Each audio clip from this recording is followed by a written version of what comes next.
আসসালামু আলাইকুম, সবাইকে স্বাগত জানাচ্ছি। আমি ফাহিম হাসান। আজকে অ্যাকাউন্ট ম্যানেজমেন্ট অর্থাৎ ব্যবসা সংগঠনের ব্যবস্থাপনা এটিসি 26 স্পেশাল আমরা টপ 100 এমসিকিউ অর্থাৎ এই 100 এমসিকিউ লাস্ট ক্লাসে আমরা 60 এমসিকিউ সলভ করছি এবং আজকে আমরা 40 এমসিকিউ সলভ করবো। তো আজকে এটা ক্লাস নাম্বার 3। আমরা ধারাবাহিকভাবে বলছি আমরা 3-4টা ক্লাস নিয়ে ম্যানেজমেন্টের পুরো যে সিলেবাসটা আছে সবগুলো চ্যাপ্টার আমরা শেষ করবো। আজকে যদি আমরা 40 এমসিকিউ প্র্যাকটিস করতে পারি তাহলে আমাদের টোটাল 5টা চ্যাপ্টার রিভিশন দেওয়া হয়ে যাবে। এরপরে অর্থাৎ আগামীকালকের ক্লাসে ইনশাল্লাহ আগামীকালকেও সেম টাইমে অর্থাৎ রাত 9টায় আমরা আরেকটা ক্লাস নিব। ওই ক্লাসে আমরা আরো এরকম 5টা অধ্যায়ের উপর আমরা রিভিশন করব। এরপরে এই সপ্তাহটা টানা অর্থাৎ শুক্রবার পর্যন্ত আমরা টানা আপনাদের জন্য এরকম মানে হচ্ছে টপ 100 এমসিকিউ সলভ ক্লাসগুলো আমরা দিব। এতে করে আমরা সবগুলো চ্যাপ্টার ম্যানেজমেন্টের প্রত্যেকটা চ্যাপ্টার আমরা রিভিশন করার চেষ্টা করব। তো আজকে যেহেতু আর্জেন্টিনার খেলা একটু আমরা আর্লি শেষ করব, তাই আমরা সবাই শুরুতে যারা যুক্ত হয়ে যাব সবাই ল্যাপটা একটু শেয়ার করে দেই এবং কমেন্টে আমরা আমাদের পরিচয়জনদেরকে মেনশন করে দেবো যাতে করে শুরুতে সবাই আমাদের সাথে আজকের এই ক্লাসে যুক্ত হয়ে যেতে পারে। সবাইকে অনুরোধ করছি ল্যাপটা যার যার জায়গা থেকে একটু শেয়ার করে দেন। সাউন্ড ঠিক আছে কিনা আমাকে একটু কমেন্টে জানান। আমি একটু আমার গ্রুপে একটু শেয়ার করে দিচ্ছি।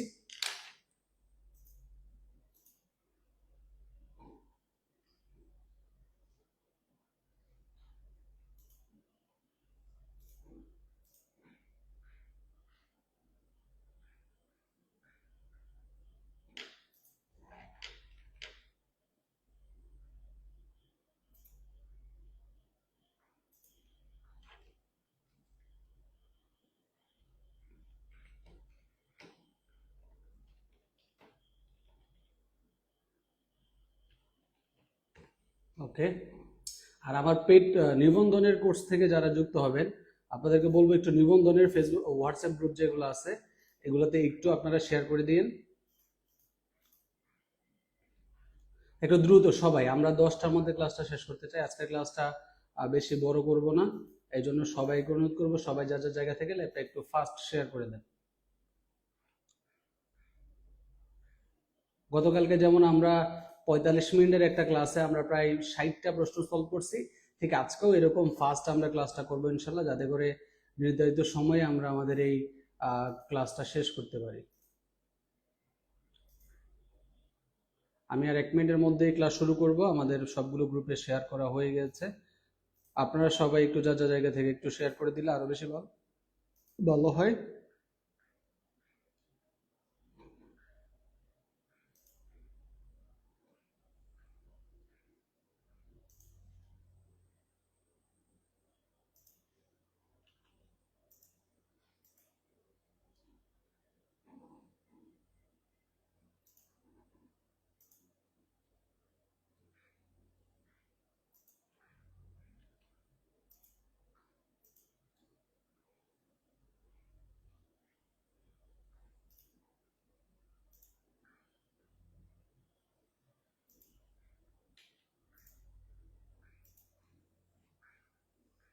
আমরা দেখেন এইচএসসি যে পরীক্ষা যেহেতু সামনে চলে আসছে, আমরা কিন্তু আপনাদের জন্য প্রতিদিন ক্লাস নেওয়ার চেষ্টা করতেছি এবং প্রতিদিন ক্লাস হচ্ছেও। যদিও আজকে আমি একটু অফিসিয়াল কাজে ব্যস্ত থাকার কারণে ফ্রি পরীক্ষাগুলো হয় নাই, তাছাড়া কিন্তু আমরা নিয়মিত আপনাদের জন্য ক্লাস নেওয়ার চেষ্টা করতেছি, পরীক্ষা নেওয়ার চেষ্টা করতেছি। সুতরাং আমাদের গ্রুপে যদি থাকেন, পেজে যদি কানেক্টেড থাকেন, ইনশাল্লাহ লস হওয়ার সুযোগ নেই, লাভই হবে। স্যার কি অবস্থা এখন কেমন আছেন? আলহামদুলিল্লাহ ভালো আছি। একটু শেয়ার করে দিই সবাই আমরা, এবং কমেন্টে আমাকে একটু জানাই আমার সাউন্ডটা ঠিকঠাক মতো শোনা যাচ্ছে কিনা। আমরা শুরু করতেছি।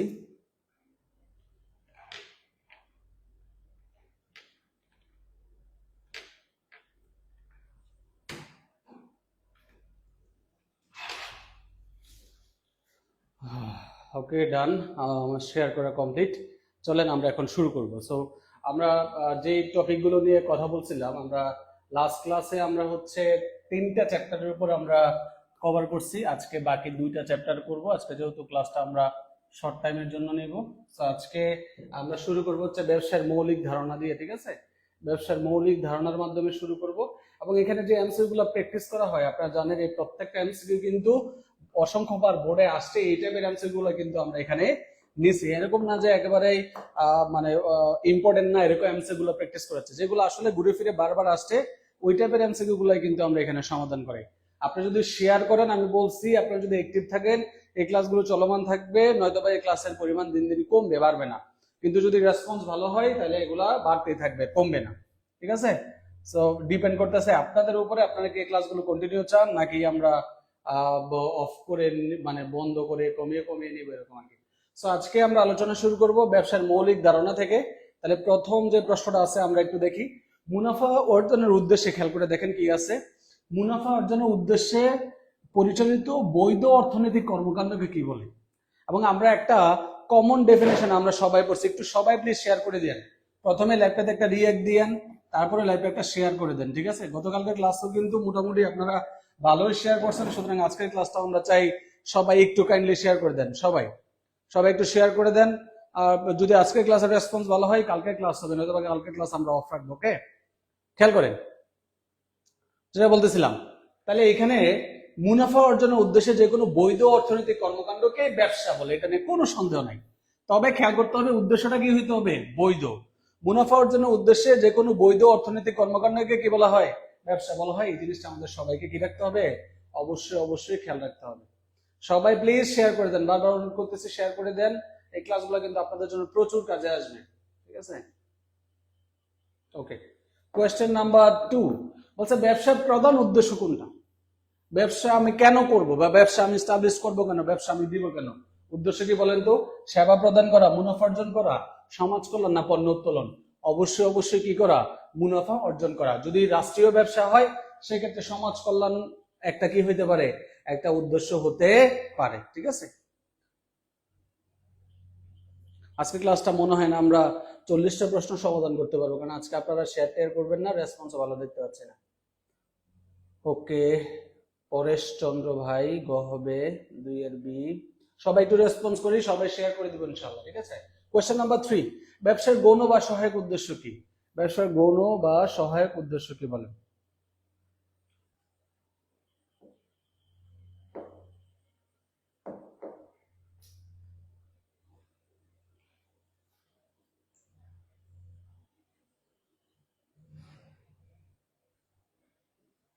তিন নাম্বার প্রশ্ন উত্তর কি হবে বলেন? তিন নাম্বার প্রশ্ন উত্তর কি হবে, দ্রুত বলেন।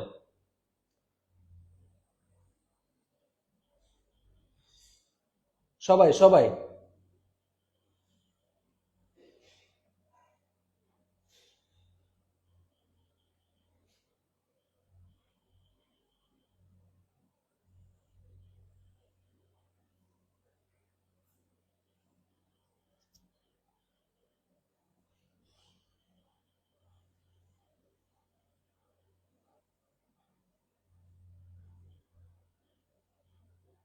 3 নাম্বার প্রশ্ন উত্তর করেন। 3। পরেশ ভাই আলহামদুলিল্লাহ ভালো আছে, আপনার কি অবস্থা, আপনি কেমন আছেন? সবাই দেখেন ক্লাসে কিন্তু আপনারাও বলেন যদি উপস্থিতি ভালো থাকে ক্লাস করতে বা পড়াইতে ভালো লাগে না, কিন্তু আপনারা তো শেয়ার করবেন না।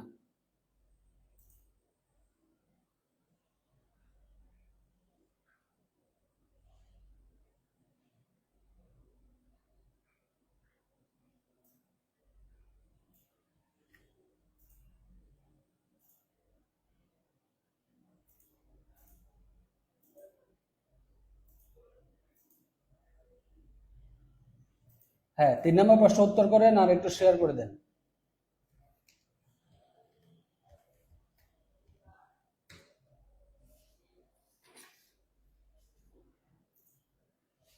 আচ্ছা, ওকে, একটু মোটামুটি একটু বাড়ছে উপস্থিতি, দেখা যাক কি হয়েছে।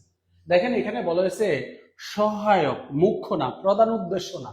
প্রধান উদ্দেশ্য তো মুনাফা অর্জন, আর মুনাফা অর্জনের পাশাপাশি ব্যবসার সামাজিক দায়বদ্ধতা বলে একটা কথা আছে। অর্থাৎ মানে আমার ব্যবসার পাশাপাশি যেন সমাজের মানুষের কি হয়, উন্নয়ন হয়, উপকার হয়। সেটা আমি যে পণ্য নিয়ে ব্যবসা করবো আমি নিশ্চয়ই চাইবো না এই পণ্য ইউজ করে মানুষ বিপদে পড়ুক, তাই না? সুতরাং এখানে আমার গৌণ বা সহায়ক উদ্দেশ্যটা কি হওয়া উচিত, জনসেবা। কি হবে, জনসেবা। 4 নম্বর প্রশ্ন দেখেন কোনটি ব্যবসার আওতাভুক্ত নয়, অর্থাৎ কোনটি ব্যবসা না, কোনটি কি না, ব্যবসা না। এটা যদি ক্লাস 1-2 এর বাচ্চাকেও পড়তে দেওয়া হয় যে এটা রিডিং করে বলে এটা সঠিক উত্তর কি হবে, সে কিন্তু এটা সঠিক উত্তর দিয়ে দিতে পারবে। এটা নিয়ে আসলে কোনো ধরনের টেনশনে পড়তে হবে না। খনিজ শিল্প, আমদানি রপ্তানি, পরিবহন, এখানে চুরি করা কোনো ব্যবসা উদ্দেশ্য মানে ব্যবসা হইতে পারে না, তাই না? যদিও যারা চুরি করে এটা তাদের জন্য ওয়ান কাইন্ডস অফ বিজনেস, তাই না? আচ্ছা, 5 নম্বর প্রশ্নটা একটু গুরুত্বপূর্ণ, খেয়াল করেন 5 নম্বর প্রশ্ন কি আছে। 5 নাম্বার হচ্ছে পণ্য ও সেবার বন্টনকারী শাখা কোনটা? এই যে বন্টনকারী শাখা কোনটা? পণ্য ও সেবার বন্টনকারী শাখা কোনটা বলেন? 5 নাম্বার প্রশ্ন উত্তর কি হবে? পণ্যের বন্টনকারী শাখা কোনটা? পণ্যের বন্টনকারী শাখা কোনটা? আপনারা সবাই মিলে যদি শেয়ার করতেন তাহলে কিন্তু উপস্থিতি আরো বেশি থাকতো। আর আমাদের পেজে একটা প্রবলেম আপাতত, এটা অনেকে ফেস করছেন, নোটিফিকেশন পান না। পাওয়ার পিছনে কারণ আছে, কারণ কোনো পোস্টে আপনি রিঅ্যাক্ট দেন না, কোনো পোস্টে আপনি কমেন্ট করেন না, পেজে অ্যাক্টিভ থাকেন না, সুতরাং পেজ কেন আপনাকে নোটিফিকেশন দিবে? পেজের তো নোটিফিকেশন দেওয়ার কোনো মানেই নেই, তাই না? আচ্ছা, আর এইচএসসির ছেলেমেয়েরা এখনো সিরিয়াস না, কারণ হচ্ছে তারা পরীক্ষা দিন গিয়ে সিরিয়াস হয়, আগে থেকে সিরিয়াস হওয়ার কোনো সুযোগ নেই। ওকে, তো এখানে মনে রাখবেন পণ্যের বন্টনকারী শাখা বলা হয় বাণিজ্যকে। কাকে বলা হয়? বাণিজ্য। বাণিজ্য কি? উৎপাদনকারীর কাছ থেকে ভোক্তার কাছে পৌঁছে দেওয়া পর্যন্ত তার মাঝখানে যে কাজগুলো সম্পাদিত হয় ওটাকে বলা হয় বাণিজ্য। এটাকে কি বলা হয়? বাণিজ্য। আচ্ছা, ব্যবসায় ঝুঁকি বন্টন বা দূর করার উপায় কি? ব্যবসায় ঝুঁকি সংক্রান্ত বাধা দূর করে কে? ব্যবসায় ঝুঁকি সংক্রান্ত বাধা দূর করে কে? ব্যবসায় ঝুঁকি সংক্রান্ত বাধা দূর করে হচ্ছে বীমা। ঠিক আছে। তারপরে বিজ্ঞাপন কি সংক্রান্ত বাধা দূর করে? জ্ঞানগত। কি গত? জ্ঞানগত বা হচ্ছে তথ্যগত বাধা দূর করে হচ্ছে বিজ্ঞাপন। ব্যাংক কোন ধরনের বাধা দূর করে? অর্থ সংক্রান্ত। গুদামজাতকরণ কোন ধরনের অর্থ বাধা দূর করে? সময়গত। কি? সময়গত বাধা দূর করে। ক্লিয়ার? 7 নম্বর প্রশ্ন দেখেন কি বলছে। পণ্য পরিবহনের অসুবিধা দূর করে কোনটি? মানে পণ্য পরিবহনের অসুবিধা মানে আপনি বলতে পারেন স্থানগত বাধা দূর করে কে? পণ্যের স্থানগত বাধা দূর করে কে? তাহলে সেক্ষেত্রে উত্তর হবে কি? অবশ্যই পরিবহন। পণ্যের স্থানগত বাধা দূর করে কে? পণ্যের স্থানগত বাধা দূর করে হচ্ছে পরিবহন। পণ্যের স্থানগত বাধা দূর করে কে? পরিবহন। পণ্যের স্থানগত বাধা দূর করে পরিবহন। ওকে, আচ্ছা 8 নম্বর প্রশ্ন তো দেখেন, ব্যবসার ক্ষেত্রে অর্থ সংক্রান্ত, আমি তো এটা পড়লাম। আচ্ছা, এটাও তাহলে এটা তো অর্থ সংক্রান্ত। অর্থ মানে কি? ব্যাংক। অর্থ সংক্রান্ত মানে কি? অর্থ সংক্রান্ত মানে ব্যাংক। ওকে, ব্যবসায় পণ্য পণ্য বিপণন সংক্রান্ত বাধা। এই বিপণন মানে আপনি বলতে পারেন তথ্যগত, তারপরে বলতে পারেন জ্ঞানগত। ঠিক আছে, এরকম বাধা দূর করে কে? এটা হচ্ছে কি? বিজ্ঞাপন। কে বলে? বিজ্ঞাপন। আচ্ছা, ব্যবসা স্থানগত বাধা দূর করে কে? কে? স্থানগত। আমি অলরেডি আলোচনা করছি। স্থানগত বাধা দূর করে কে? পরিবহন। স্থানগত বাধা দূর করে কে? পরিবহন। সময়ের বাধা দূর করে কে? সময়ের বাধা গুদামজাতকরণ। এই জায়গা থেকে প্রশ্ন আসবেই, এইখান থেকে আপনি প্রশ্ন কমন পাবে। এই যে বাধাগুলা, স্থানগত, কালগত, সময়গত, সত্যগত, জ্ঞানগত, প্রচারগত, এই যে বাধাগুলো আছে এইগুলা থেকে আপনি প্রশ্ন কমন পাবেন, কোনো সন্দেহ নাই। ঠিক আছে, এগুলা থেকে প্রশ্ন একেবারে ফরজ যে আপনার পরীক্ষা আসবে ইনশাল্লাহ। ঠিক আছে, তাহলে 12 নম্বর প্রশ্ন উত্তর করেন। 12 নম্বর বলছে শিল্প কোনটি শিল্পের অন্তর্গত? মাছ ধরা, খুচরা ব্যবসা, পরিবহন। এইগুলো শিল্পে অন্তর্ভুক্ত না। মাছ ধরা এক ধরনের শিল্প। কোন ধরনের শিল্প? মাছ হচ্ছে নিষ্কাশন শিল্প। কি? নিষ্কাশন শিল্প বা উত্তোলন শিল্প। নিষ্কাশন বা কি শিল্প? নিষ্কাশন বা উত্তোলন শিল্প। মাছ ধরা কি? নিষ্কাশন বা উত্তোলন শিল্পের মধ্যে পড়ে। নিষ্কাশন শিল্প কোনটি? খনিজ সম্পদ আহরণ। এই যে খনিজ সম্পদ আহরণ আর মাছ ধরা, এগুলো হচ্ছে নিষ্কাশন বা উত্তোলন শিল্প। এখান থেকে প্রশ্ন আপনি কমন পাবেনই। কথা কি ক্লিয়ার? এই জায়গা থেকে প্রশ্ন কমন পাবেন। নিষ্কাশন শিল্প আর হচ্ছে মাছ ধরা, এই খনিজ সম্পদ আহরণ বা উত্তোলন, এগুলা হচ্ছে কি? নিষ্কাশন শিল্প। তারপর দেখেন হাঁস মুরগির খামার, এটা কোন শিল্প বলেন তো? এটা হচ্ছে প্রজনন শিল্প। এটা কোন শিল্প? প্রজনন শিল্প। তারপরে জাহাজ বা নির্মাণ, এগুলা কি? এগুলা হচ্ছে কি বলেন তো? এটা হচ্ছে নির্মাণ শিল্প, তাই না? আচ্ছা, সেবা ধর্মী কাজের উদাহরণ কোনটা? মানে কোনটি সেবামূলক কাজ? খামার, কারখানা, দোকানদারি, ডাক্তারি পরামর্শ। কোথায় আপনি সেবা দেন সেটা বুঝতে হবে। সেই সেবাটা কি? ডাক্তারি পরামর্শটা হচ্ছে সেবা, এবং এটাকে বলা হয় প্রত্যক্ষ সেবা। প্রত্যক্ষ সেবার ডেফিনেশন বুঝেন? মানে যে সেবা দেয় আর যে সেবা নেয় মাঝখানে কেউ নাই। অর্থাৎ যে সেবা দেয় তার থেকে সেবাটা আলাদা করতে পারবে না। ডাক্তারি, উকালতি, শিক্ষকতা, ইঞ্জিনিয়ারিং, পরে সেলুন, পার্লার, এগুলাকে আপনি বলবেন, এগুলো বলেন প্রত্যক্ষ সেবা। কি বলবেন? প্রত্যক্ষ সেবা হিসাবে আখ্যায়িত করবেন। 15 নম্বর প্রশ্ন কি হবে দেখেন। 15 কি বলা হয়েছে? 15 নম্বর প্রশ্ন কি বলছে? ব্যবসার সাফল্যের প্রধান চাবিকাঠি কোনটা? ব্যবসার সাফল্যের প্রধান চাবিকাঠি কোনটা বলেন? হচ্ছে কি? সততা ও সেবা। সততা থাকতে হবে। সততা না থাকলে ব্যবসা কি হবেন না? লাভজনক হবে না। আপনি ইনডাইরেক্টলি চিন্তা করতে পারেন অসৎভাবে তো অনেকে সেবা মানে ব্যবসা লাভবান হয়, ওইটা অন্য কথা। 16 নম্বর প্রশ্ন, মানুষের অভাব পূর্ণ লক্ষ্যে যা কিছু তৈরি হয় তাকে কি বলে? মানুষের অভাব পূরণ করার লক্ষ্যে যা মানে তৈরি হয় তাকে আপনি পণ্য বলতে পারেন না। বলছে মানুষের অভাব পূরণ করার লক্ষ্যে যা প্রস্তুত হয়, তৈরি হয়, বা মানুষের অভাব পূরণ করার ক্ষমতা, মানুষের অভাব পূরণ করার যে ক্ষমতা, ওইটাকে বলে আসলে উপযোগ। মানুষের অভাব পূরণ করার, প্রশ্নে একটু ল্যাঙ্গুয়েস্টিক ভুল আছে। মানুষের অভাব পূরণ করার লক্ষ্যে যা তৈরি হয় তাকে পণ্য বা সেবা দুইটাই আমাদের অভাব পূরণ করতে পারে, কিন্তু যার অভাব পূরণ করার ক্ষমতা নেই তাকে আপনি পণ্য বলতে পারবেন না। আর এই যে অভাব পূরণ করার ক্ষমতা, এই ক্ষমতাটাকে কি বলে? এই ক্ষমতাটাকে বলে উপযোগ। ঠিক আছে? আচ্ছা, 17 নম্বর প্রশ্ন, পণ্য সেবার উপযোগ সৃষ্টির প্রক্রিয়া কোনটি? কোনটি আসলে উপযোগ সৃষ্টি হয়? উপযোগ সৃষ্টি হয় কিসের মাধ্যমে? উপযোগ সৃষ্টি হয় শিল্পের মাধ্যমে। শিল্পের মাধ্যমে আমরা কি করি? প্রকৃতি প্রদত্ত সম্পদকে মানুষের ব্যবহার উপযোগী করে তুলি। রূপগত উপযোগের সৃষ্টি হয় বলতে পারেন উৎপাদনের মাধ্যমে। আমরা রূপের উৎপাদন বা শিল্প যাই আসুক না কেন, এর ফলে রূপগত উপযোগ সৃষ্টি হয়। এই প্রক্রিয়া একটা প্রকৃতি প্রদত্ত সম্পদকে আমরা মানুষের ব্যবহারের উপযোগী করে তুলি। ঠিক আছে? ওকে, কি বলতেছে 18 নম্বর প্রশ্ন, বাণিজ্য মূলত ব্যবসার কোন ধরনের সহায়ক কাজ করে? আমরা মাত্র পড়ছি বাণিজ্য কোন ধরনের কাজ করে? বন্টনমূলক কাজ করে। বাণিজ্য কোন ধরনের কাজ করে? বাণিজ্য হচ্ছে ব্যবসায় বন্টনমূলক। হ্যাঁ, ক্লাস শেষে এই শিটটার উত্তর সহ পিডিএফ দিয়ে দিব ইনশাআল্লাহ, উত্তর সহ দিব। তাহলে 18 নম্বর প্রশ্ন উত্তর কি হবে? বন্টন। বাণিজ্য কোন ধরনের কাজ করে? বন্টনমূলক কাজ করে, তাই না? আচ্ছা, নিচের 20 নম্বর প্রশ্ন উত্তর আপনারা করেন। 20 নম্বর প্রশ্ন উত্তর আপনারা দেন, কি হবে বলেন? 20 নম্বর প্রশ্ন উত্তর সঠিক উত্তর কি হবে? যারা স্টিল লাইভটা শেয়ার করেন নাই, আপনারা যদি এই ক্লাসগুলো কন্টিনিউ চান তাহলে অবশ্যই লাইভটা শেয়ার করে দেন। এবং এমন এমন টপিক গুলো নেওয়া হয়েছে যেগুলো থেকে প্রশ্ন আসবে পরীক্ষায়, মিস নাই। ঠিক আছে?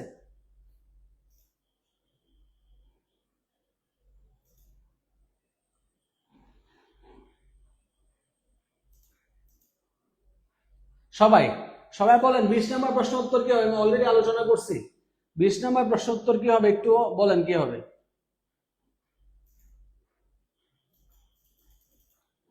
আজকের উপস্থিতি খুবই দুঃখজনক উপস্থিতি। গতকালকে আমাদের বলা ছিল এই সময় ক্লাস হবে।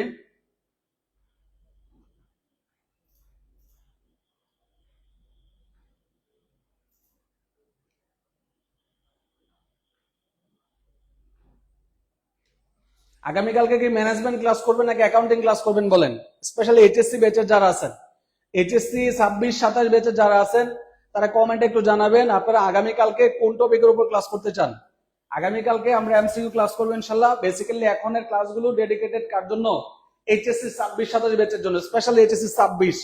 আপনারা কোন টপিকের উপর ক্লাস করতে চান, কোন সাবজেক্টের উপর এমসিকিউ ক্লাস দিলে আপনাদের জন্য ভালো হয়, সেটা আমাদেরকে কমেন্টে জানান।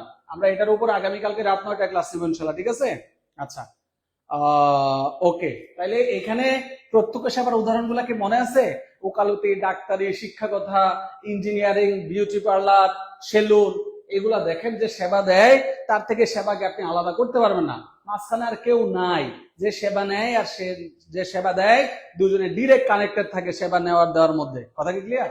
ওকে, তাইলে এই আমরা ব্যবসার মৌলিক ধারণা থেকে বেসিক্যালি এই জায়গা থেকে আপনি প্রশ্ন পাবেন।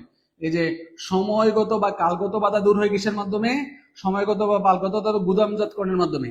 জ্ঞানগত বা তথ্যগত বাধা দূর হয় কিসের মাধ্যমে? জ্ঞানগত, তথ্যগত, প্রচারগত। এই বাধা দূর হয় বিজ্ঞাপনের মাধ্যমে। কিসের মাধ্যমে? বিজ্ঞাপনের মাধ্যমে। তারপরে ধরুন হচ্ছে স্থানগত বাধা দূর হয় কিসের মাধ্যমে? পরিবহনের মাধ্যমে। ঠিক আছে? তারপরে ধরুন হচ্ছে মানে হচ্ছে সত্যগত, কি সত্যগত বা মালিকানাগত বাধা দূর হয় কিসের মাধ্যমে? হচ্ছে এটা হচ্ছে ক্রয় বিক্রয়ের মাধ্যমে। কিসের মাধ্যমে? ক্রয় বিক্রয়ের মাধ্যমে, অর্থাৎ আপনি বলতে পারেন পণ্য বিনিময়ের মাধ্যমে। ঠিক আছে? সো এই জায়গাগুলো থেকে কিন্তু প্রশ্ন একেবারে ফরজ। ঠিক আছে? তারপরে আসেন হচ্ছে অর্থগত বাধা দূর হয় কিসের মাধ্যমে? ব্যাংকের মাধ্যমে। জরুরি সংক্রান্ত বাধা দূর হয় কিসের মাধ্যমে? বীমার মাধ্যমে। সো এই জায়গাগুলো থেকে কিন্তু প্রশ্ন আপনার আসবেই। সো আজকের পরবর্তী চ্যাপ্টারের উপর আমরা টপ 20 এমসিকিউ সলভ করব। সমবায় সমিতি 1 নম্বর প্রশ্ন উত্তর কি হবে আমরা আসেন দেখি। বলছে সমবায় সমিতির মূল মন্ত্র কি? মূল মন্ত্র মানে মূল থিম কি বলেন তো? মূল মন্ত্র মানে কি? অ্যাকাউন্টিং ক্লাসে সেকেন্ড চ্যাপ্টারের জন্য কোন একটা অধ্যায়, সেকেন্ড চ্যাপ্টার নাকি সেকেন্ড পেপারের, কোনটা? সেকেন্ড পেপারের। ওকে, আগামীকালকে তাহলে আমরা অ্যাকাউন্টিং ক্লাস নেব। এইচএসসি 26 এর কারা কারা আছেন একটু কমেন্টে জানান। আপনারা যারা এইচএসসি 26, আপনার তো 8-10 জন ভাই ব্রাদার বন্ধু বান্ধব আছে, একটু কমেন্ট ওদেরকে মেনশন করেন না, ওরাও জানো এইচএসসি ক্লাসগুলো হচ্ছে। আমাদের মতো এত ফ্রি ক্লাস তো অনলাইনে কেউ নিচ্ছে না। তা আপনারা ক্লাস করেন না, আসলে ফ্রিতে ক্লাস করেন না, টাকা পয়সা দিয়ে কোর্সে ভর্তি হলে আবার ঠিকই তখন ক্লাস করেন। ওকে, তো কি বলতেছে বলেন? সমবায় সমিতির মূল দেখেন, সমবায়, সমবায় মানে কি? সমান, সমান, সম শ্রেণীর বা সমপেশার কতিপয় ব্যক্তি একত্রিত হয়ে পারস্পরিক আর্থিক কল্যাণ সাধনের জন্য যে সংগঠন তৈরি হয় এটার নাম হচ্ছে সমবায় সমিতি। এখানে সবাই কি বলে বলেন, কি বলে, এই যে কি বলে আপনার এই সমবায় সমিতি হওয়ার মানে হচ্ছে একে অন্যের জন্য হয়ে কাজ, একসাথে কাজ করবে, মানে একত্র হয়ে কাজ করবে, যেন পরস্পরের অর্থাৎ একের দ্বারা অন্যের আর্থিক কল্যাণ সাধনের কথা বুঝতে পারছেন। তার মানে একটা সম্মিলিত প্রচেষ্টা, ঠিক আছে। তাহলে অধিক মুনাফা করা, সেবায় পরম একক প্রচেষ্টা তো হইতেই পারে না, এখানে সবাই মিলে একসাথে চলা, এটা হচ্ছে এটার মূল থিম, ঠিক আছে। তাহলে সকলের তরে সকলে আমরা, সকলে সবার জন্য, এটাই হচ্ছে একতাই বল, সকলে সবার জন্য, এগুলাই সমবায় সমিতির মূল থিম, তাই না। সমবায় সমিতির উদ্ভব হয় কোথায়? সমবায় সমিতির উদ্ভব হয় কোথায় বলেন? সমবায় সমিতির উৎপত্তি, উদ্ভব মানে কি, সমবায় সমিতির উৎপত্তি হয় কোথায়, এটা তো আপনারা পারবেন, স্পেশালি এইচএসসি ব্যাচে যারা আছেন আপনাদের এটা পারার কথা। বলেন তো কি হবে? সমবায় সমিতির উৎপত্তি হয় কোথায় বলেন? সমবায় সমিতির উৎপত্তি হয় কোথায়? আমেরিকা, ইংল্যান্ড, জার্মানি, ভারত, কোথায়? দ্রুত বলেন সবাই। কয় নাম্বার প্রশ্ন? 2 নাম্বার। 2 নাম্বার এমসিকিউ সঠিক উত্তর কি হবে? 2 নাম্বার এমসিকিউ সঠিক উত্তর কি হবে? যারা স্টিল লাইভটাতে শেয়ার করেন না, স্যার আমি এইচএসসি 26 অ্যাকাউন্টিং সেকেন্ডের এমসিকিউ নিয়ে ঝামেলায় আছি। সেকেন্ডের তো এমসিকিউ হয়েছে, এখন কোন চ্যাপ্টারের উপর এমসিকিউ চাও? লাস্ট ক্লাসে আমরা মজুদ পণ্য হিসাব নিকাশের উপর এমসিকিউ ক্লাস করছি, আমরা পরবর্তী অর্থাৎ আগামীকালকের ক্লাসে আমরা তাহলে কোনটার উপর এমসিকিউ ক্লাস করব? অনুবাদ বিশ্লেষণ করা যায়, তারপরে হচ্ছে অংশীদারির উপর অলরেডি পড়াইছি, তারপরে হচ্ছে উৎপাদন ব্যয় পড়ানো যায়, আর্থিক বিবরণী পড়ানো যায়। যে কোনো একটা চ্যাপ্টার নিলে ভালো করে পড়লাম, যাতে ওখান থেকে প্রশ্ন আসলে আর আমাদের প্রবলেম না হয়, আমরা যেন আসলে শেষ করতে পারি আর কি, ঠিক আছে। সবাই হাইলাইট করে দিতে পারি কমেন্টে, তাতে করে পরিচিত বন্ধু বান্ধব যারা আছে তারাও নোটিফিকেশন পেয়ে গেল, ঠিক আছে। শেয়ার করি নাই, আমরা অলরেডি 20 জন ক্লাস করি, 20টা শেয়ার তো হওয়ার কথা ছিল, 11টা হয়েছে, তার মধ্যে 12টা শেয়ার আমি করছি। আচ্ছা, তাহলে এটা ইংল্যান্ডে হয়েছে, কোনো সন্দেহ নেই। 3 নম্বর প্রশ্ন, সমবায় সমিতির গঠনতন্ত্রকে কি বলে? যেমন কোম্পানির গঠনতন্ত্র কি? স্মারকলিপি। কোম্পানির ক্ষেত্রে গঠনতন্ত্র কি? স্মারকলিপি। আর অংশীদারি ব্যবসার মানে মূল ভিত্তি কি? চুক্তি। তো এখানে সঠিক উত্তর কি হবে? এটাকে বলা হচ্ছে উপ আইন, নর্মালি এটাকে বলা হচ্ছে উপবিধি। কি বলে? উপবিধি। ইংলিশে বলা হচ্ছে বাই ল। কি বলে? বাই ল, উপবিধি, ঠিক আছে। তাহলে সমবায় সমিতির গঠনতন্ত্র, সমবায় সমিতির মূল দলিল হচ্ছে উপ আইন, উপবিধি বা বাই ল, ঠিক আছে। এটা ইম্পর্টেন্ট। কি বলছে? সমবায় নিবন্ধন বাধ্যতামূলক, ইয়ার মতো কোম্পানির মতো করে। তো 4 নম্বর প্রশ্ন, সমবায় সমিতি বাধ্যতামূলক, এটা কোন আইনে বলা হয়েছে? তার মানে আপনার কাছে স্পষ্ট জানতে চাইছে সমবায় সমিতির আইন কত সালে। সোজা কথা, প্রশ্নটা কি? সমবায় সমিতির আইন কত সালে? আমরা বলছি যে কয়েকটা আইন আপনাকে মনে রাখতেই হবে, যেমন অংশীদারি আইন, ঠিক আছে। অংশীদারি আইন কত সালের? অংশীদারি আইন হচ্ছে 1932 সালের, ঠিক আছে। তারপরে মনে রাখতে হবে কোম্পানি আইন, কোম্পানি আইন 1994 সালের। তারপর মনে রাখতে হবে সমবায় আইন, ঠিক আছে। সমবায় আইনটা কত সালের আমরা জানি? সমবায় আইনটা হচ্ছে 2001 সালের। সমবায়ের ক্ষেত্রে 3টা জিনিস মনে রাখবেন, 2001 সালের হচ্ছে আইন, ঠিক আছে। তারপরে নীতি, যদি বলে সমবায় সমিতির নীতি কত সালে, তাহলে হবে 2003। যদি বলে সমবায় সমিতির বিধি কত সালের, বিধিমালা হচ্ছে 2004। এই 3টা স্পেশালি সাল আপনাকে মনে রাখতে হবে যখন সমবায় সমিতি আপনি পড়বেন। সমবায় সমিতি আইন 2001, সমবায় সমিতির নীতিমালা 2003, বিধিমালা 2004, মনে থাকবে? এই 3টা মনে রাখতে হবে। উপলত না, আব্দুল্লাহ খালিদ, উপলত না, এটা তো বাইলে হওয়ার কথা।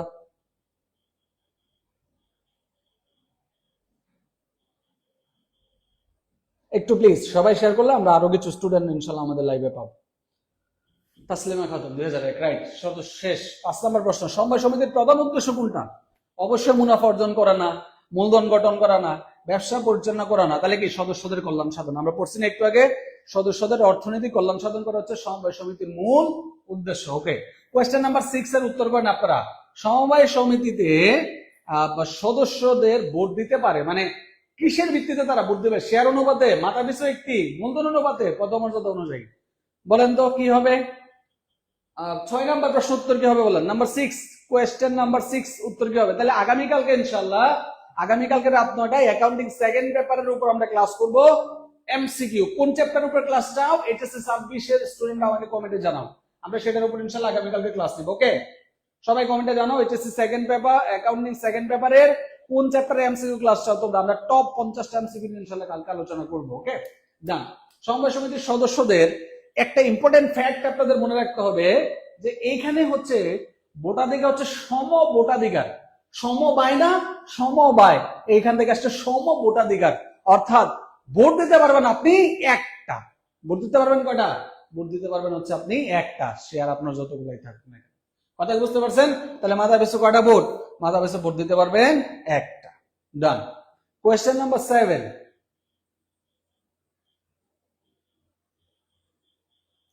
আচ্ছা, এইচএসসির ভাই বোনরা আমাকে বলেন, পল্লী উন্নয়ন ও সমবায় শিল্প আছে, তারপরে অর্থ বাণিজ্য আছে, সমবায় সমিতিগুলো বাংলাদেশে কোন মন্ত্রণালয়ের অধীন বলেন? সমবায় সমিতিগুলো বাংলাদেশে কোন মন্ত্রণালয়ের অধীন? ক অর্থ, খ বাণিজ্য, গ হচ্ছে পল্লী উন্নয়ন ও সমবায়, আর গতে দিব কি আরটা কি জেনেছিল তাই না? অর্থ বাণিজ্য কৃষি মন্ত্রণালয়। কোনটা হবে বলেন? বাংলাদেশের সমবায় সমিতিগুলো কোন মন্ত্রণালয়ের অধীনে? আফিফা মিম, কোথায় ভূমিকম্প হয়েছে, কোথায়?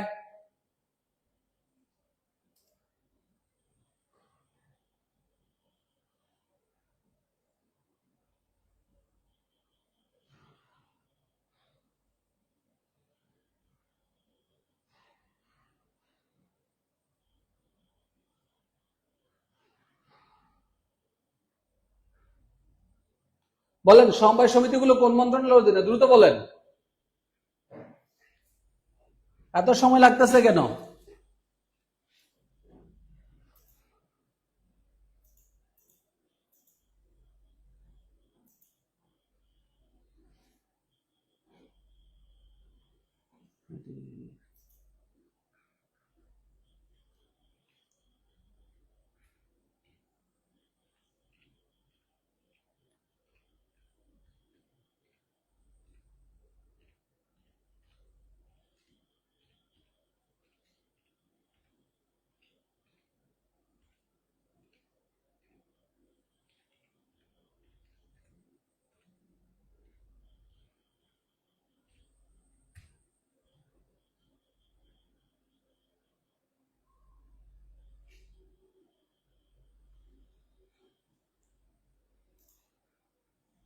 সাতের খ, সাতের সি, সাতের গ। বাংলাদেশে একটা বড় মন্ত্রণালয় আছে এবং সেই মন্ত্রণালয়টা খুবই গুরুত্বপূর্ণ, মানে ভাইটাল একটা মন্ত্রণালয় বাংলাদেশের পারপাজে, সেটা হচ্ছে স্থানীয় সরকার মন্ত্রণালয় বলে সংক্ষেপে। ওটা যদি একটু বড় করে বলি, স্থানীয় সরকার পল্লী উন্নয়ন ও সমবায় মন্ত্রণালয়, মানে বড় বড় নামটা, সংক্ষেপে আমরা এলজিআরডি মিনিস্ট্রি বলি আর কি। তো এই যে স্থানীয় সরকার পল্লী উন্নয়ন ও সমবায় মন্ত্রণালয়, ওটার আন্ডারে মূলত আমাদের সমবায় সমিতিগুলা চলে আর থাকে আর কি। ওকে, আচ্ছা, এরপরে আসেন হচ্ছে 8 নাম্বার প্রশ্ন, দেখে এটার উত্তর আপনারা করেন। সমবায় সমিতির সদস্য হওয়ার ন্যূনতম বয়স কত? অর্থাৎ কত বছর হলে আপনি সমবায় সমিতির সদস্য হতে পারবেন? ঠিক আছে, লেট হয়ে গেল, ওকে সমস্যা নাই, ক্লাস তো ফিক্স থাকবে। ঢাকা থেকে ভূমিকম্প হয়েছে, ঢাকাতে মাত্র ভূমিকম্প হয়েছে বলতেছে। আগামীকালকে তাহলে আমরা অ্যাকাউন্টিং এমসিকিউ ক্লাস করবো ইনশাল্লাহ, অ্যাকাউন্টিং সেকেন্ড পেপারের উপর এমসিকিউ ক্লাস করবো, ঠিক আছে? ওকে, বলেন 8 নাম্বার প্রশ্ন উত্তর কি হবে? 8 নাম্বার, 8 নম্বর, সমবায় সমিতির সদস্য হওয়ার ন্যূনতম বয়স কত জানেন তো আপনারা?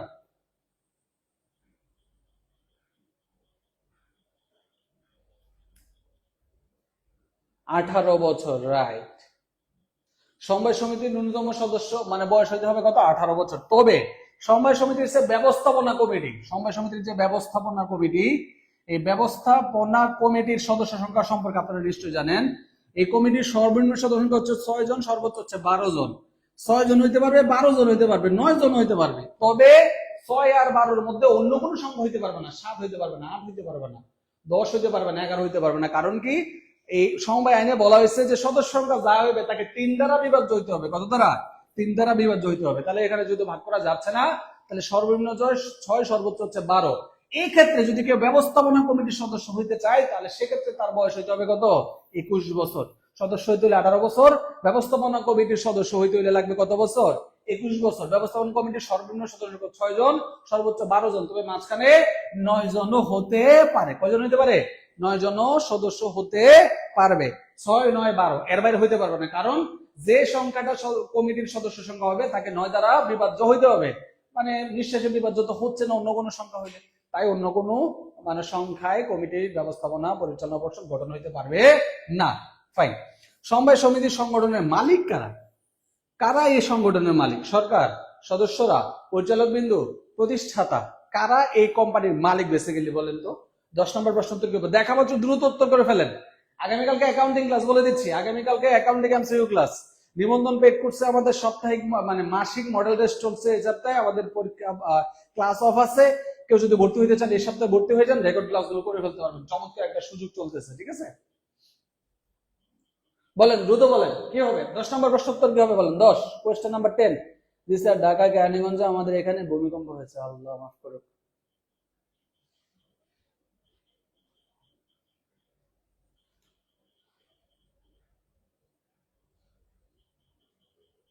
দশের সি, 10 সি, গৌরব, জান্নাতুল ফেরদৌস, শিলা। আপনি কি এইচএসসি নাকি নিবন্ধন প্রত্যাশী? শিলা, তো বলেন। আর বাকিরা কি? বাকিরা উত্তর করতে পারতেছেন না। সমবায় সমিতির মালিক কারা? সিম্পল জিনিস না, সদস্যরা মালিক। এটা এটা না পারার কি হলো বুঝলাম না তো।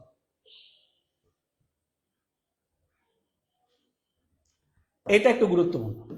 সমবায় সমিতি নিবন্ধন করতে কমপক্ষে কতজন সদস্যের প্রয়োজন? দেখি তো কে বলতে পারেন। এই প্রশ্নের সঠিক উত্তর কে বলতে পারেন বলেন। সমবায় সমিতি নিবন্ধনের জন্য কমপক্ষে কতজন সদস্যের প্রয়োজন আছে বলেন। 11 নম্বর প্রশ্ন উত্তর বলেন। 11। আমরা আর বেশি প্রশ্ন নেই, আমাদের হাতে 10টা প্রশ্ন আছে। আমরা 10টার আগে ক্লাস শেষ করতে পারবো। আজকে আর আমাদের ক্লাসটা লেন্দি করার ইচ্ছে নেই। অফিস থেকে আসতে লেট করে একটু অনেক প্রেশার ছিল কাজে, একটু টায়ার্ড। তারপরেও পূর্বে যেহেতু ঘোষণা দেওয়া ছিল আজকে ক্লাস হবে, তাই ক্লাসটা মিস করতে চাইনি। সো আজকে ফ্রি ক্লাস হয়ে যাচ্ছে, আগামীকালকে ফ্রি ক্লাস হবে, এবং আমি চাই আজকে থেকে আগামীকালকে রেসপন্স ভালো থাকুক। আসলে এইচএসসি 26 তোমাদের চাওয়া অনুযায়ী আগামীকালকে আমরা অ্যাকাউন্টিং এর ইনশাল্লাহ ক্লাস নেব, ঠিক আছে?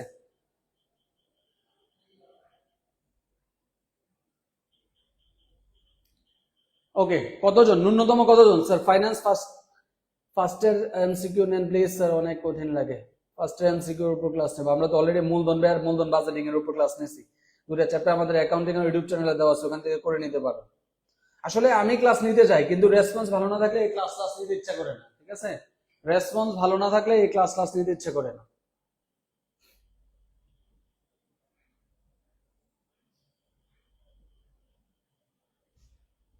বলেন সবাই সবাই, সমবায় সমিতি নিবন্ধন করতে কমপক্ষে কতজন সদস্যের প্রয়োজন হয়? 20 জন, 20 জন, 20 জন। বাকিরা আর কেউ? এখনো কিন্তু 20 জন লাইভ দেখতেছেন, তাহলে 5 জন কমেন্ট করেন কেন? 5 জন কমেন্ট করেন কেন বুঝলাম না তো।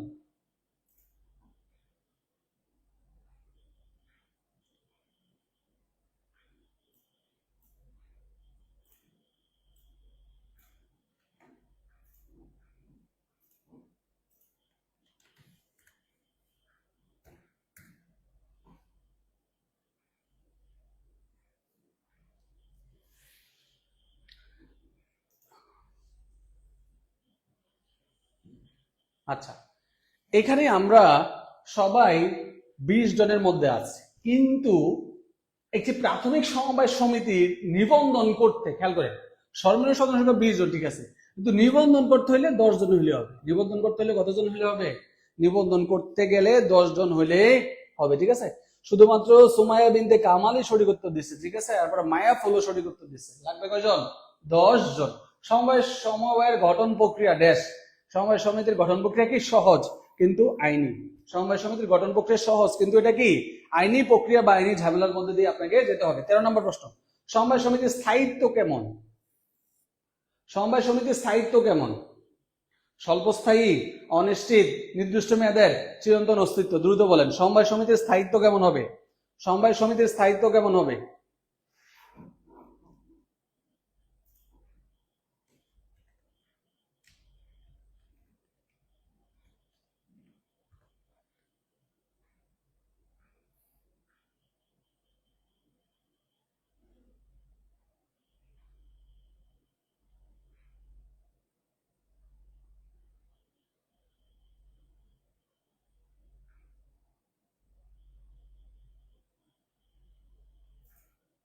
আমি এটা নিয়ে একটু কনফিউজড, 20 জন হবে নাকি 10 জন হবে?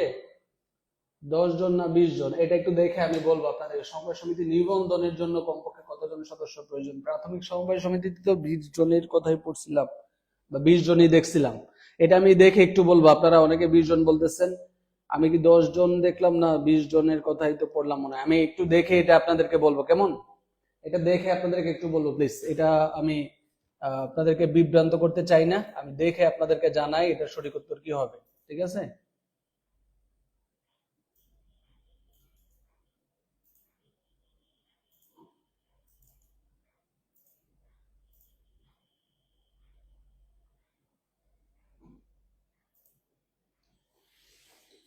তেরো নম্বর প্রশ্নের উত্তর কি হবে দেখেন। কিছু প্রশ্ন আপনি দেখলেই, যদি 4টা অপশন পড়েন না, 4টা অপশন পড়লে আপনি বুঝতে পারবেন কোনটা সঠিক উত্তর হবে। মানে প্রশ্নে পড়লেই বোঝা যাবে। তো যেহেতু এই সমবায় সমিতি একটা আইনের মাধ্যমে সৃষ্টি হয়, তাহলে আইনের মাধ্যমে যে প্রতিষ্ঠানের সৃষ্টি হবে, এই যে বলাই তো আছে এখানে আইনি, তাহলে সেটার অস্তিত্ব কি হবে? চিরন্তন হবে। কোম্পানির মতো। কিসের মতো? কোম্পানির মতো, ঠিক আছে? সমবায় সমিতির ওই নিবন্ধনের জন্য কতজন সদস্য, এটা আমি দেখে আপনাদেরকে একটু একটা ফেসবুকটা পোস্ট করে দেবো, ক্লিয়ার? আচ্ছা, সমবায় লভ্যাংশ বন্টন করা হয় কিসের অনুপাতে? দেখে এটা বলেন তো। সরি, 14 নম্বর প্রশ্ন উত্তর করেন। ভোক্তা সমবায় সমিতি নামক একটা সমবায় সমিতি আছে। ন্যায্য মূল্যে পণ্য ক্রয়ের জন্য এই সমবায় সমিতি গঠিত হয়। তো এখানে আমি আর বাকিটা বললাম না, আপনারা বলেন। সমবায় সমিতির সমবায়ের যে মুনাফা হয়, এই মুনাফাটা তো পরবর্তীতে সদস্যদের মধ্যে ভাগ করে দেওয়া হয়। এটা কিসের ভিত্তিতে ভাগ করা হয়? সমান হারে ভাগ হয়, কেনাকাটার ভিত্তিতে ভাগ হয়, মূলধনের অনুপাতে ভাগ হয়, নাকি মানে শেয়ারের অনুপাতে ভাগ হয়? যে যতগুলো শেয়ার কিনছে সেক্ষেত্রে তো 10 জনই ঠিক আছে। আমার মনে হয় 10 জনই হওয়ার কথা। আমি তো এটাই জানতাম, কিন্তু আপনারা সবাই 20 জন দিচ্ছেন। তো এই 20 জন দেওয়ার ফলে আমি কনফিউজ হয়ে যাচ্ছি নিবন্ধনের ক্ষেত্রে। আমি আসলে মানে নিজেই কনফিউজ হয়ে যাচ্ছি সবার এরকম উত্তর দেখে। তো সমবায় সমিতির ক্ষেত্রে একজন সদস্য সর্বোচ্চ কত পার্সেন্ট শেয়ার ক্রয় করতে পারবে আপনারা জানেন? একটু বলেন তো। একজন সদস্য সর্বোচ্চ একজন সদস্য সর্বোচ্চ কত পার্সেন্ট শেয়ার ক্রয় করতে পারবে বলেন তো? সর্বোচ্চ দেখি তো, এটা একটু বলেন তো। একজন সদস্য সমবায় সমিতির ক্ষেত্রে একজন সদস্য সর্বোচ্চ কত পার্সেন্ট শেয়ার ক্রয় করতে পারবে? সমবায় সমিতির ক্ষেত্রে একজন সদস্য সর্বোচ্চ কত পার্সেন্ট শেয়ার ক্রয় করতে পারবে বলেন, দ্রুত বলেন।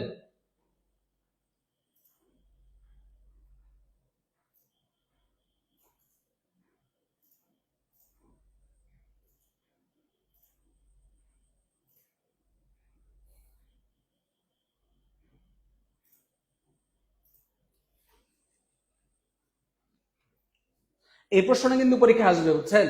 এই যে প্রশ্ন আপনাদের পাশে লিখে দিলাম না, একজন সদস্য সর্বোচ্চ কত পার্সেন্ট শেয়ার ক্রয় করতে পারে, পার্সেন্টেজের হিসাবে হচ্ছে 20%, অথবা 1/5, অথবা কি 1/5, অথবা 20%, 1/5 অথবা কি 20%। আরেকটা জিনিস গুরুত্বপূর্ণ, এই যে সমবায় সমিতির লভ্যাংশ বন্টনের বিষয়টা আসে মূলত ভোক্তা সমবায় সমিতিকে টার্গেট করে। কাকে? ভোক্তা সমবায় সমিতি। ভোক্তা সমবায় সমিতি কি বুঝেন? ন্যায্য মূল্য, ধরেন একটা বিল্ডিং এ আপনারা 50টা ফ্ল্যাট আছে, আগের দিন একটা উদাহরণ দিয়েছিলাম। তো 50টা ফ্ল্যাটের মধ্যে ধরুন 50 জন, 50টা ফ্যামিলি থাকে। তো তাদেরকে দৈনন্দিন জিনিসপত্র গুলা কিনে লাগে। তারা কি করছে? 50 জন মিলে একটা সোফা শপ দিচ্ছে ওই বিল্ডিং এর কোনো একটা ফ্ল্যাটে বা কোনো একটা ফ্লোরে। ওখান থেকে এরা চিন্তা করছে যে বাইরে থেকে আমরা পণ্য কিনবো না, এখান থেকে কিনবো। তো দেখা যাচ্ছে ন্যায্য মূল্যে, নর্মালি ধরেন ব্যবসায়ীরা যে দামে কিনে আনে এই দামে তো আর আপনার কাছে বিক্রি করে না। এখন আপনি যে দামে কিনে, মানে ব্যবসায়ী হিসেবে যে দামে কিনে আনতেছেন, তার সাথে অল্প একটু মুনাফা যোগ করে আপনারা কিনে নিচ্ছেন। অর্থাৎ বাজার থেকে কম দামে আপনি পণ্য পাচ্ছেন, কিন্তু একটু মুনাফা অ্যাড করে নিচ্ছেন। তাহলে এই যে বছর শেষে একটা নির্দিষ্ট সময় শেষে ওই দোকানের তো কিছু মুনাফা হবে। সে মুনাফা গুলা ভাগ করা হবে কিসের ভিত্তিতে? কেনাকাটার ভিত্তিতে। অর্থাৎ যে যে পরিমাণে ক্রয় করছে, যে যত বেশি ক্রয় করছে সে তত বেশি পাবে, যে যেমন কিনছে সে তেমন পাবে। কথা কি বুঝতে পারছেন? তো বেসিক্যালি লভ্যাংশের বিষয়টা আসলে ভোক্তা সমবায় সমিতিতে। তো ভোক্তা সমবায় সমিতি করার উদ্দেশ্য হচ্ছে ন্যায্য মূল্যে পণ্য ক্রয় করা। তো ন্যায্য মূল্যে পণ্য ক্রয় করা মানে এই না যে ক্রয় মূল্যে যা কিনে আনছে তাই। ক্রয় মূল্যের সাথে কিছুটা মুনাফা, অল্প, বাজার থেকে কম, সেটা যোগ করে করা হয়। বছর শেষে এই মুনাফাটা সদস্যদের মধ্যে ভাগ করে দেওয়া হয়। সেটা কিসের ভিত্তিতে? সেটা অবশ্যই দেওয়া হয় কেনাকাটার ভিত্তিতে, অর্থাৎ যে যতটুকু ক্রয় করবে। কথা ক্লিয়ার নাকি ভেজাল আছে? ভেজাল নেই। 16 নম্বর প্রশ্ন উত্তর বলেন, আমরা একবার শেষের দিকে ক্লাসে। নাম্বার 16, সমবায়ের আদর্শ লক্ষ্য কোনটা?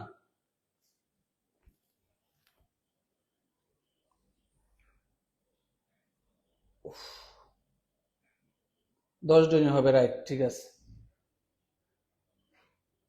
আমি তো 10 জনই জানতাম, কিন্তু আপনারা যে 20 জন এরকম ঢালা উত্তর দিচ্ছেন, ওটা দেখে তো আমি নিজে কনফিউজড হয়ে গেছি, কথা বুঝছেন?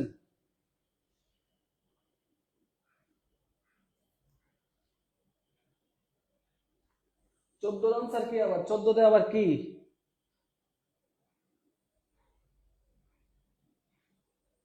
দেখেন পজিটিভ উত্তর করেন না, সোজা কথা, পজিটিভ উত্তর করেন। 16 নম্বর প্রশ্ন উত্তর দেখে তো বোঝা যাচ্ছে এখানে আত্মনির্ভরশীলতা উত্তর হওয়ার কথা। সমবায় সমিতির দায় কেমন, এইটা গুরুত্বপূর্ণ। সমবায় সমিতির দায় কেমন বলেন? সমবায় সমিতির দায় কেমন? সমবায় সমিতির দায় কেমন? অসীম, সীমিত, যৌথ, অনিশ্চিত, এইটা আসবে পরীক্ষায়, এইটা গুরুত্বপূর্ণ। সমবায় সমিতির দায় কেমন? 17 নম্বর প্রশ্ন উত্তর করেন। 17 নম্বর প্রশ্ন উত্তর কি হবে বলেন? 17 কোয়েশ্চেন নাম্বার 17, সমবায় সমিতির দায় কেমন? এই দায়ের প্রকৃতি থেকে একটা প্রশ্ন আসবে।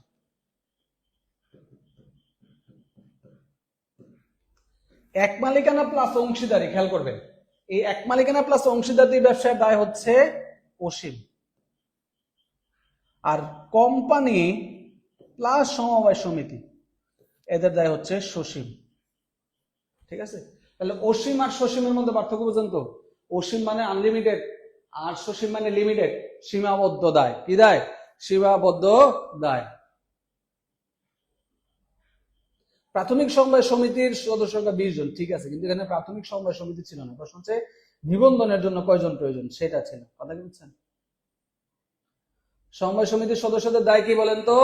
সীমিত দায়। কি কি বলতেন? 17C সাফওয়ান শহীদ, লিয়ান বৌদ্ধ নাকি? 16 খ জান্নাতুল ফেরদৌস, 17 ক কোনটা রে ভাই? অসীম। কি বলেন? সমবায় সমিতির সদস্যদের দায় অসীম। আপনারা মনে যান না তো আমার মাইরে ফেলেন, কিছু একটা করেন আপনারা। কি বলেন এগুলা? বলে দেওয়ার পরে এমন ভুলভাল উত্তর দেন, হলে কিছু। তাহলে আগামীকালকে কি ক্লাস মনে থাকবে? আগামীকালকে অ্যাকাউন্টিং সেকেন্ড পেপারের এমসিকিউ ক্লাস ইনশাআল্লাহ। তাহলে সীমিত। 18 নম্বর প্রশ্ন, সমবায় নিবন্ধন কর্মকর্তা কে? সমবায় নিবন্ধন কর্মকর্তা কে? কিটা? অবশ্যই নিবন্ধক, তাই না? রেজিস্টার বরাবর তো আপনাকে আবেদন করতে হবে। ওকে, কোয়েশ্চেন নাম্বার 19 and 20, এই দুইটা প্রশ্ন উত্তর আপনারা করেন, তারপরে আমরা খেলা শেষ করে দিই। সমবায় সমিতি মূলত কোন শ্রেণীর মানুষের জন্য উপযোগী? আচ্ছা ধরেন ন্যায্য মূল্যে পণ্য ক্রয় করা, যারা লাখ লাখ কোটি কোটি টাকার মালিক, তারা কি ন্যায্য মূল্যে পণ্য ক্রয় করার কোনো প্রয়োজন আছে? তাদের কি ন্যায্য মূল্যে পণ্য দরকার আছে? টাকা পয়সার কি কোনো সমস্যা আছে? নাই। তো বেসিক্যালি এগুলা আপনার আমার মতো গরিব দুঃখী কাঙ্গালের লাগবে, তাই না? মধ্যবিত্ত। সমবায় সমিতি কেন নিবন্ধন করা হয়? সমবায় সমিতি নিবন্ধনের কারণ কি? দেখে তো অপশনগুলো দেখে আপনারা বলেন তো। সমবায় সমিতি নিবন্ধন কেন করবেন বলেন? 4টার মধ্যে কোনটা? শেষ, লাস্ট ক্লাস, সর্বশেষ ক্লাস আগামীকালকে রাত 9টায় ইনশাআল্লাহ। আগামীকালকে রাত 9টায় ইনশাআল্লাহ আমরা অ্যাকাউন্টিং সেকেন্ড পেপারের উপর গুরুত্বপূর্ণ 2টা চ্যাপ্টারের উপর আমরা এই এমসিকিউ ক্লাস করব। কয়টায়?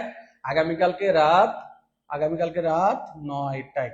আর যারা শিক্ষক নিবন্ধন পেড কোর্সে ভর্তি হতে চান, আজকে রাত 11টা পর্যন্ত আমাদের পেড কোর্সে 70% ডিসকাউন্টে ভর্তি চলতেছে। 70% কেন?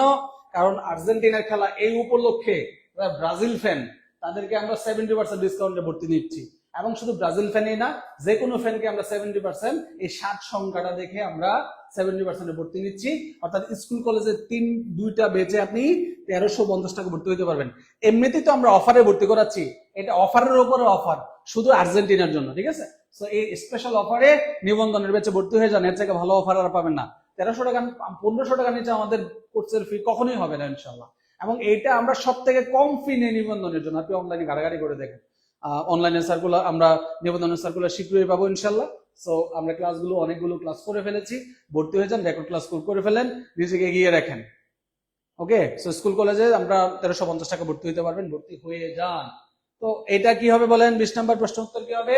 আইনি অস্তিত্ব লাভের জন্য ইনশাআল্লাহ। ঠিক আছে, আগামী কালকে আমরা রাত 9টায় অ্যাকাউন্টিং এমসিকিউ ক্লাস করবো। ঠিক আছে, accounting MCQ class specially HSC 26 batch.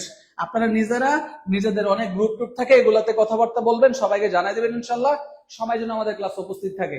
এবং আজকে পরীক্ষা হয় নাই আমার অফিসের ব্যস্ততার কারণে। আগামীকালকে আমরা কিন্তু একটা রুটিন দিচ্ছি, 7টা, তারপর হচ্ছে 7:30, তারপর 8টা, 8:30। এই পরীক্ষাগুলো আমরা আপাতত কয়েকদিন কন্টিনিউ করবো টানা। অ্যাকাউন্টিং, ফিনান্স, ম্যানেজমেন্ট, মার্কেটিং 4টা পরীক্ষায় হবে। এগুলো যদি আপনাদের পরীক্ষার সামনে চলে আসছে, এগুলো একটু আপনারা দেন। ঠিক আছে, আমরা এই সপ্তাহটা টানা ক্লাস নিয়ে আপনাদের জন্য, এরপরের সপ্তাহ তো আপনাদের ইংরেজি বাংলা টাংলা পড়তে হবে, সময় নাই। তো এই সপ্তাহ ক্লাস নিয়ে এইচএসসি 26-এর জন্য আমরা ক্লাস অফ রাখবো। আর এই জন্য আমি বলবো যে এই টানা শুক্রবার পর্যন্ত ক্লাসগুলো মিস করেন না, ইনশাল্লাহ অনেক ভালো করবেন। আর আমরা গুরুত্বপূর্ণ এমসিকিউ গুলো নেই যেগুলো আপনাদের পরীক্ষায় আসবে, ওইগুলাই আমরা এখানে ইনক্লুড করার চেষ্টা করি। সুতরাং সবাই ভালো থাকেন। ক্লাসের নোটিফিকেশন পেতে হলে অবশ্যই আমাদের সবগুলো পোস্টে একটু রিঅ্যাক্ট দিবেন, কমেন্ট করবেন, এটা করবেন। এবং আপনাদের ক্লাসের পরীক্ষার মাঝে মাঝে যে গ্যাপ থাকবে না, ওখানে কিন্তু টপ 200 অলরেডি স্লাইড রেডি। আপনাদের পরীক্ষার ফাঁকে ফাঁকে কিন্তু টপ 200 এমসিকিউর উপর আমরা একটা ম্যারাথন ক্লাস নেব। অ্যাকাউন্টিং এর ফার্স্ট পেপারে 200, সেকেন্ড পেপারে 200, ফিনান্সের জন্য 200, ম্যানেজমেন্টের জন্য 200, এরকম কিন্তু ম্যারাথন ক্লাসগুলো কিন্তু আপনারা পাবেন ইনশাল্লাহ। সুতরাং সবাই ভালো থাকেন, অলওয়েজ অ্যাকাউন্টিং এর সাথেই থাকেন, আপনার প্রস্তুতি ইনশাল্লাহ ভালো হবে। এইচএসসির পর আবার এডমিশন আসবে, আমাদের এরকম ক্লাস চলতেই থাকবে। সব ভালো থাকেন।